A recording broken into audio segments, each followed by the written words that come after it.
You know, since the outbreak of the pandemic, I've been asked two questions over and over, primarily from people outside of our network of churches. First of all, there are the end times questions. Andy, do you think the pandemic is a sign that Jesus is about to return? Is this the beginning of the end, the apocalypse? And then there are the judgment of God questions. Andy, do you think God is trying to get our nation's attention? Is God judging our nation? Should we call the nation to repentance of sin so that God will remove the virus from us?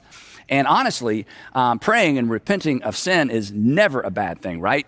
Unless it becomes a distraction from the main thing, which we will get to in a minute. Now, I totally get what's behind these questions because of the type of church that I was raised in. People are asking these questions because, well, it's based on the way they were raised, their worldview, the church they grew up in, the worldview they were presented with, left behind with.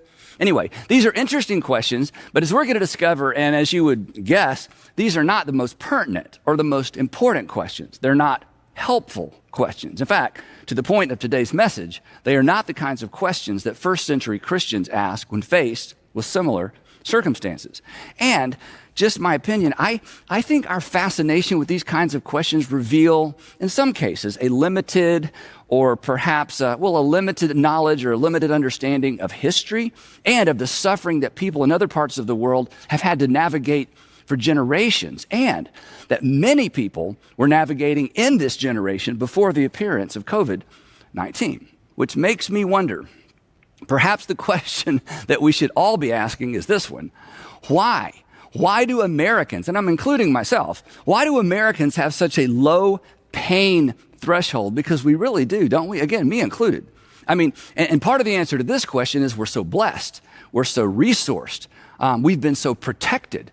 And those of you who have traveled to different and difficult regions of the world, you know this to be the case. You know that us Americans have high expectations of how we expect or deserve to be treated. We don't want to be told no. We feel like we have the right to do pretty much whatever we want. In fact, think about it the fact that fights have broken out and guns have been drawn over wearing a face mask in Walmart, on airliners, I mean, that should tell us a little bit of something about our low tolerance for discomfort, our it's all about me-centered culture, a culture that's becoming more rights than responsibility driven. And let's face it, when individual rights take precedent over personal responsibility, when individual rights become more important than taking personal responsibility, perhaps the end is near. Perhaps an apocalypse is just over the horizon, because you can't create, you can't pass, you cannot enforce all the laws necessary to ensure peaceful coexistence in a culture where personal responsibility takes a back seat to personal freedom. I mean, I could state it this way: it can't be all about me and all about you all at the same time. Somebody has to give. Something has to give. Somebody has to surrender a bit of their personal freedom, or chaos will ensue. And I know this, the notion of surrendering any personal freedom strikes us as so un-American. But we do it all the time. At least I hope you do. I mean, every time you stop at a four-way stop and let the person to your right go first. Every time you wait in line at the grocery store. I mean, we raise our children to say no to themselves in order to get along with other people. But when you refuse to take responsibility for ourselves, what do? We force somebody else to take responsibility for our irresponsibility. And that can only go on for so long. And all of that, along with our varying worldviews, our varying theologies, the ways that we were raised to see the world and interpret the world, all of that feeds our curiosity and fascination with interesting, intriguing, but in the end, unhelpful questions related to the suffering that many of us are experiencing, or in most of our cases, the hassle and the inconvenience inflicted on us by the coronavirus. And that brings us to the point of today's message, and that's this: what questions should we be asking? What questions should we ask? And when I say we, I'm talking about we, the church. We being the church. What questions should the church be obsessed with? Where should our focus be? Where should we focus our energies? And the interesting thing is this: The New Testament makes it crystal clear what kinds of questions the early church asked when faced with problems they couldn't solve and when faced with a natural disaster that, for whatever reason, God chose not to withhold. Now, here's a little context, and this is so important. After Pontius Pilate gave in to religious leaders in Jerusalem and ordered Jesus to be crucified, it was pretty much open season on Jesus followers. The religious leaders, think about this if you've read the New Testament, the religious leaders didn't drag anybody else to Pilate for execution. They just took it upon themselves. And their first victim, as you may know, was a man who had been chosen by the apostles to distribute food to widows. His name was, that's right, his name was Stephen. Stephen was officially the first Christian martyr. But as it turned out, Stephen, in addition to being able to serve widows food, he had some other sweet skills as well. He was a powerful communicator and a persuasive litigator for the faith. So the religious leaders in Jerusalem, they had him arrested. They tried him for blasphemy, but during the trial, they made a crucial mistake. They gave Stephen an opportunity to defend himself out loud in front of a crowd. And it was a mistake because his argument for the faith was so compelling, it just made them all mad. And they dragged him, not to Pilate, they dragged him outside the city gates and they stoned him to death. A horrible way to die. In many instances, the victim didn't die immediately. They were left to bleed out alone as animals gathered around to be the first to feast on the carcass. Now, when there were no negative repercussions from Pilate when they stoned Stephen, the religious leaders started rounding up all the followers of this Nazarene sect, members of the way, that's what they called it then. Luke says this, on that day after the stoning of Stephen, on that day a great persecution broke out against the church in Jerusalem, and all except the apostles, Jesus' original followers, all except the apostles were scattered throughout Judea and Samaria. They could no longer meet together safely, and they could no longer meet together legally. And the result, what happened?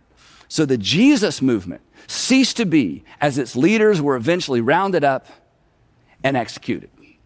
No, that's not what happened. Of course it didn't. Just the opposite. Those who had been scattered preached the word wherever they went. The fact that they could no longer meet together in Jerusalem did not dampen their enthusiasm. It turns out the persecution served as a catalyst to spread their faith to regions that, well, had yet to hear the message of Jesus. Now, as you know, if you grew up in church, the chief inquisitor or the chief persecutor was a man named Saul of Tarsus. We know him as the Apostle Paul. He literally, during this season, this is amazing, he went from house to house. Imagine this. He went from house to house in Jerusalem, dragging men and women out of their homes to be tortured and imprisoned because they had embraced the way, this Nazarene sect or cult. And then, when he ran out of Christians, they weren't called Christians yet, but when he ran out of Christians to arrest in the greater Jerusalem, Judea area, he got himself deputized to arrest Jesus followers in Damascus and to bring them all the way back to Jerusalem for trial, which is crazy because the trip from Jerusalem to Damascus, I mean, get out your map. The trip from Jerusalem to Damascus, one way would take him nearly 2 weeks. That's how intent he was about putting away once and for all this thing called this Nazarene sect, the way, the followers of Jesus. But as you know, on his way to putting the way out of business, he was intercepted by the living Jesus.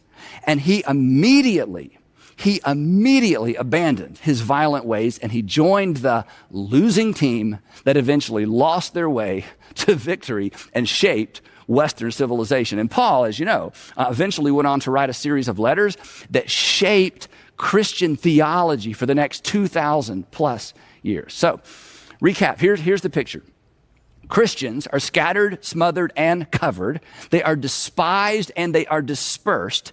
But what questions were they asking? When they got together, what did they talk about? What were they most concerned about? What did they focus on during those days? Well, the story continues and Luke picks it up for us. And here's what Luke says. He says, now those who had been scattered by the persecution that broke out when Stephen was killed, they traveled as far as Phoenicia, Cyprus, and Antioch, spreading the word only among Jews. Some of them, however, men from Cyprus and Cyrene went to Antioch. Antioch is over 300 miles north of Jerusalem. Went to Antioch and began to speak to Greeks also, not just Jews, telling them the good news about the Lord Jesus. And the Lord's hand was with this group, and a great number of people, Gentiles, believed and turned to the Lord. Now, pause for just a minute in the story. Wouldn't it be great if this was the church's story of COVID-19? Wouldn't that be great? When those who have been scattered by the virus recognize that they could no longer gather as they had in the past, they look for new opportunities to spread their faith in Jesus. As I've said before, I hope that's your story. I hope that's my story. I hope that's our story. Anyway, back to their story. Turns out that so many non-Jews embraced Jesus as Savior in Antioch that the believers in Antioch sent a message to Jerusalem, said, hey, we need backup. We need help. So the church in Jerusalem then sent a guy named Barnabas to Antioch to help disciple and teach all these new believers. When he got there, so many more people responded, he needed backup as well. So he went and recruited some extra help. Luke says this, then Barnabas went to Tarsus to look for Saul, the Apostle Paul. And when he found him, he brought him to Antioch to help him out. So for an entire year, for a whole year, Barnabas and Saul met with the church and taught great numbers of people. And the reason there were so many people was because of the disruption and the persecution 300 miles south in Jerusalem. And here is the interesting and the instructive thing for us. There is no indication that first century Jesus followers in Antioch or Jerusalem tried to figure out how all of this disruption and all of this displacement and all of this persecution played into some larger eschatological framework. They didn't interpret the persecution as a sign of God's displeasure with them. They just adjusted to the new normal and they just kept going. And God honored it. And interestingly enough, as you probably know, it was in Antioch as a result of widespread persecution that the Jesus movement finally got its permanent name, because the disciples were first called Christians in Antioch. Then, this story takes a really interesting twist. In fact, it's this twist that leads us to the opportunity that lies before us today. Here's what happened. During this time of uncertainty, during this time of disruption and persecution, some prophets came down from Jerusalem to Antioch. And one of them named Agabus, stood up in front of the church in Antioch and through the Spirit predicted that a severe famine would spread over the entire Roman world. Now, the term famine, that's a term we associate with ancient times. It's not something that strikes any fear or dread in us, but a famine in ancient times meant that perhaps an entire village, an entire town, in some cases it would seem an entire generation, would starve to death. This was the worst news imaginable. And this person said a famine is coming and it's going to spread throughout the entire Roman Empire. It's not a localized famine. You won't be able to leave town and go buy bread in another town. It's going to spread throughout the entire region. And here's something interesting as well. Luke, who is writing this several years after these events, reminds his first century readers of the actual famine he references because many of them had lived through it. And he reminds him, he'll say, oh yeah, you remember? This actually happened during the reign of Claudius. Claudius was the emperor right before Emperor Nero. And then once again, this is so interesting. Once again, these first century believers, they've just gotten this horrible news that's going to impact everybody they know, including themselves. They did not respond to this terrifying, devastating news with questions about what it meant, what it pointed to. They didn't ask, what does this portend? What does this portend about the future? Is this an omen? Is it a warning? Is God judging the Roman Empire for her cruelty and immorality? Apparently, they didn't ask these questions. Is this a sign that the end is near? They just didn't worry about those kinds of things, or there's no indication or record that they did. What they did instead is they asked far more practical questions. Helpful questions. After all, now they're Jesus followers. So they ask questions in keeping with the teaching of Jesus. Practical, here and now questions. Author and Bishop N.T. Wright, commenting on this passage, summarizes their questions this way. I love this. He said, when they got together and realized something dreadful was about to befall them, here are the questions they asked. Number one, who will be at risk? How can we help? Who should we send? Isn't that great? Who will be at risk? How can we help? Who should we send? Now, this group in Antioch, they were well aware that the threat of the famine posed a threat to their families and their own livelihoods. But they paused. This is so powerful. These are brand new believers.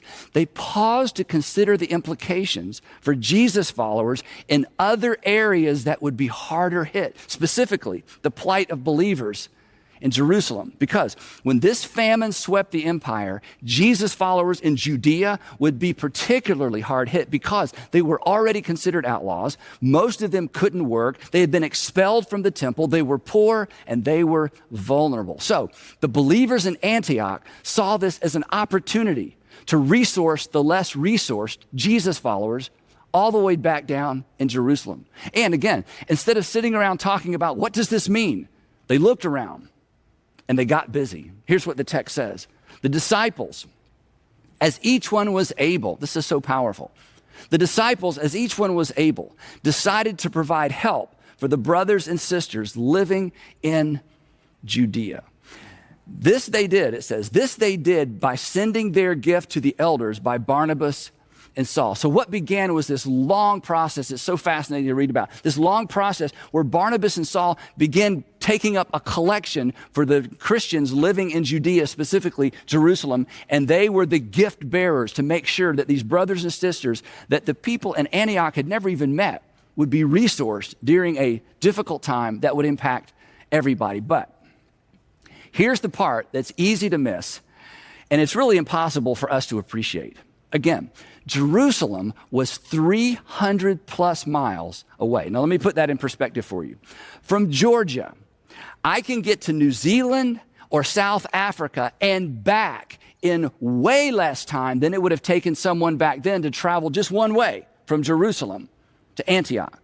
That if you look on a map, these two cities were an eternity apart. And culturally speaking, they were half a world apart as well. These were Gentiles in Antioch, Gentiles who thought the Jews were a strange people. I mean, they could have easily excused themselves from any responsibility to help people they would never meet in a region of the world that they would probably never visit. Besides, again, this was going to be an empire-wide famine. They would be affected as well. They would need to care for their own. And then there was something else at play here as well. What is commonplace for us, what is commonplace now, actually what's considered virtuous now, virtuous to us, was actually unheard of in ancient times. Generosity towards someone who could not or would not be generous in return. In those days, that was not considered a virtue. It was considered weak. Why would anyone help someone who could not help them in return? In ancient times, that was ridiculous. That was a loss because there would be no return. That kind of generosity wasn't considered commendable. Again, it was just foolishness. You gave in hopes of getting. You did favors in hopes of receiving a favor. Besides, they didn't even know these people, and they weren't their people. I mean, the people who received wouldn't even know the names of the people who gave. In ancient times, honestly, there was no category for this until Jesus. Until people began to understand the implications of the gospel. When presented with the message of Jesus, these Gentiles had come to accept the fact that they had a sin debt they could not pay, and that God, through Jesus, paid that debt. They had been given peace with not the fickle gods of their childhood. They had been given peace with the living God, the creator of all things. And now they were to do for others what God in Christ had done so generously for them. As Jesus followers, they were now accountable to the law of Christ. So when the opportunity arose for them to give with no opportunity to receive, they gave willingly and they gave generously. And never before, this is amazing, never before in recorded history had a local multicultural group, as you find in Antioch, felt familial kinship responsibility for a group of people with whom they had virtually nothing in common and had never met. And where did this politically, culturally incorrect behavior come from? It came from their recognition that God so loved the world that he gave. It came from their acceptance of the fact that by that kind of generosity, all men would know that they were Jesus' disciples. They gave because that's what love required of them. And here's the cool thing. Those are our people.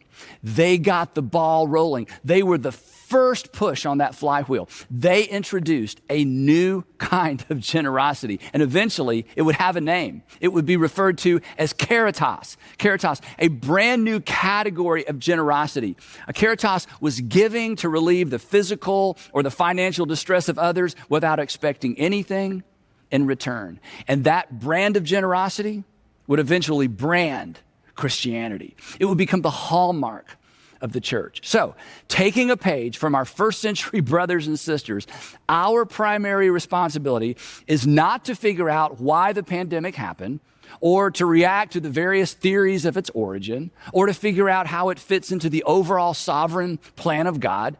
That doesn't really help anybody. At best, it just leaves us debating among ourselves.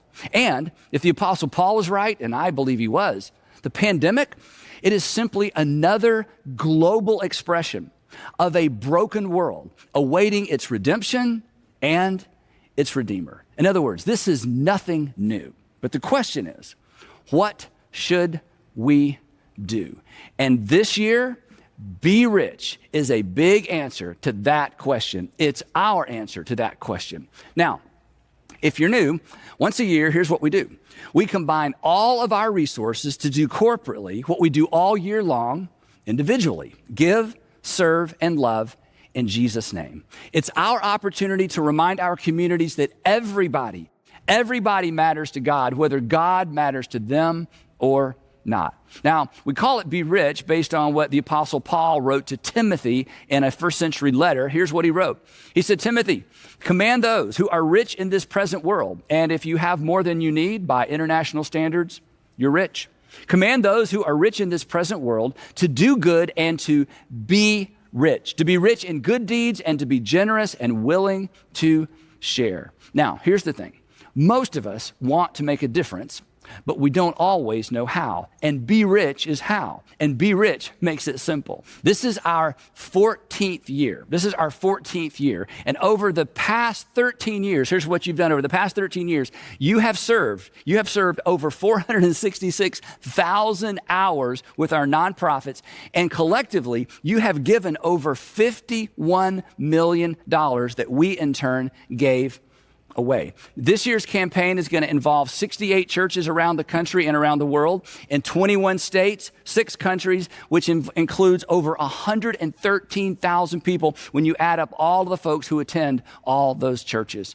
Now, from the beginning, and this is so important, from the beginning, we have partnered with, rather than competed with, the fabulous nonprofit organizations in each of our communities. In the Atlanta area, we call these partners our Intersect partners, and we have 27 Intersect partners surrounding the city of Atlanta that we work with all year long. And we work with them all year long in the areas of food insecurity, foster care, medical care, housing, and education, just to name a few. And then in addition to our stateside Intersect partners, we have 13 international partners that we work with through Global X. So if this is your first time, here's how it works.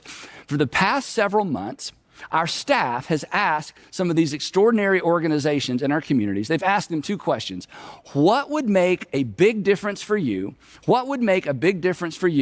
And what would help you make a big difference. And so as they have given us that information, as they've answered those questions for us, we have vetted a couple $1 million worth of projects. But with Be Rich, just so you know, we do not set a financial goal. Our goal is 100% participation. 100% participation. We are asking 100% of those of you who can to give, and then we are giving 100% of it away. And the good news is this: there is still no price increase and there is no adjustment for inflation. We're asking everyone who can to make a one-time gift of $39.95. And if everybody just in our Atlanta area churches participates at that level, we will collect about $2.1 million today. And that will cover about 50 projects. But because of your history, we've vetted another $2.5 million worth of projects just in case this year is like previous years. And I'm hoping this year is the biggest year ever because the need is greater than ever. This year, we're going to fund projects similar to the ones we've done in the past. We're going to fund some local foster care initiatives, something near and dear to our heart.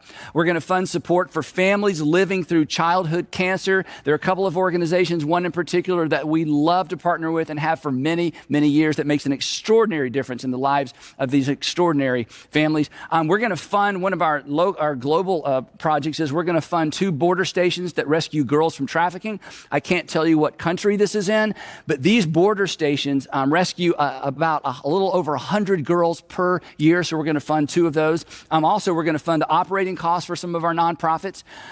Here's what happens with nonprofits. People love to give specifically to needs, but nobody really wants to give to the office cost, the cost of running an organization. So we come in behind these fabulous organizations and we fund some of their operating costs, as well as we fund some staff positions for some of these organizations. In addition, we're going to fund some COVID-related support for local schools. The need there is greater than ever, as you know. We're going to fund mentoring and housing for homeless teens and young adults, a need that is growing, especially even in the suburbs around a city as large as Atlanta. And then, this is so exciting, we're going to fund some sustainability projects. The nonprofits that we work with are so incredible. They're constantly looking for ways to create revenue within the organization.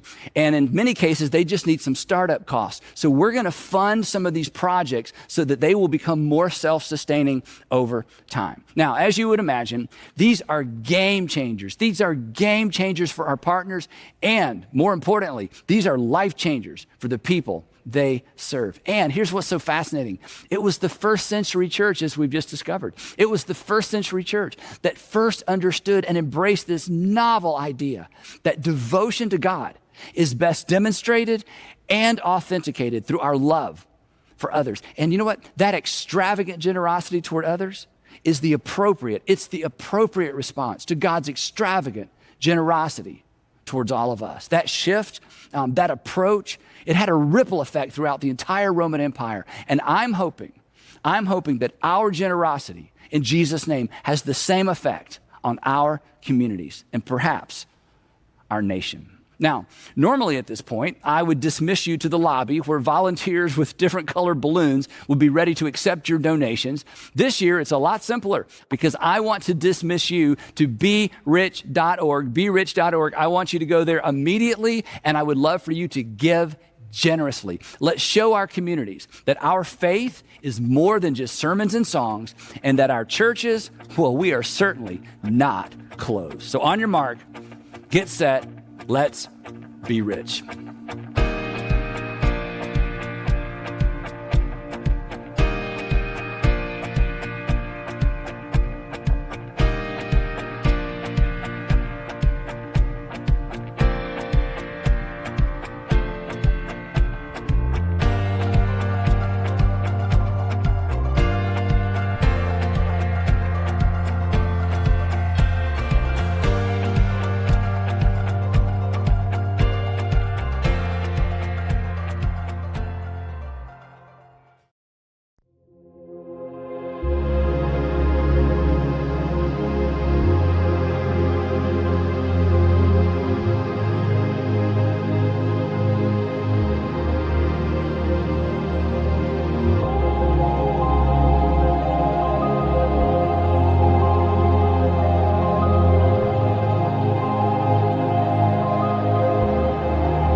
Chẳng thể quên khi cơn mưa đêm lại về. Em đã quên lời thề và ta như đông chìm sâu. Không còn mới em anh nhận màu. Em chỉ cần mơ đâu em bay. Chỉ còn là những cơn mưa vô giá. Cho bên mơ em không mơ anh. Anh một đêm mơ chỉ cần bên em không được còn nhớ. Và chỉ khôi không còn nhớ. Và người ta bên nhau như ngã tớ. Muốn nhớ về say em chỉ còn với em ở đây. Và anh như muốn chết đi nhưng không muốn em mơ mày. Tình yêu làm cho ta đau đầu. Không em như nằm hâm mộ. Anh như đêm mong cầu. Và vui bên em ngủ sầu. Chào cả mà mai em mơ. Chỉ có bên em nhưng đừng có mơ. Nhưng mà đang dài em muốn bên ai. Anh không mong gì hơn. Chỉ mong em sẽ ở đây ôm anh thật gần. Anh chỉ mong đôi ta được có nhau. Mà đừng em đâu anh có em. Muốn em bên anh có em. Ta sẽ trao nhau môi hôn thật sâu. Ôm anh. I know you told your friend you're not okay. And tell me what's wrong and why you never said you felt that way. And guess you're trying to stay strong and fake a smile until I look away. But I've known you too long, it hurts to watch your blue eyes fade to gray as you fade away. As you fade away. Yeah, I'm about to fade away. Cause every time I wake up I feel like it's Monday. Something's going wrong with all the chemicals up in my brain. All of a sudden I don't look at anything the same way. Got a build up of my thoughts sitting in an ashtray. I'm sorry that I'm so inconvenient, okay. Just let me be me and I'll stay out of your way. I can see the way you look at me, I'm such a disgrace. I never really asked to be brought into this place. You wanna love me? Well then baby I have a taste. All the highs and the lows, no you'll never be the same. I don't really wanna hurt you but I can't control the pain. If you're sticking by my side maybe we could be okay. Okay, maybe you could be the change I need today. I promise that I've never felt this way. I really hope that you will choose to stay through all the pain. I know you told your friend you're not okay. And tell me what's wrong and why you never said you felt that way. And guess you're trying to stay strong and fake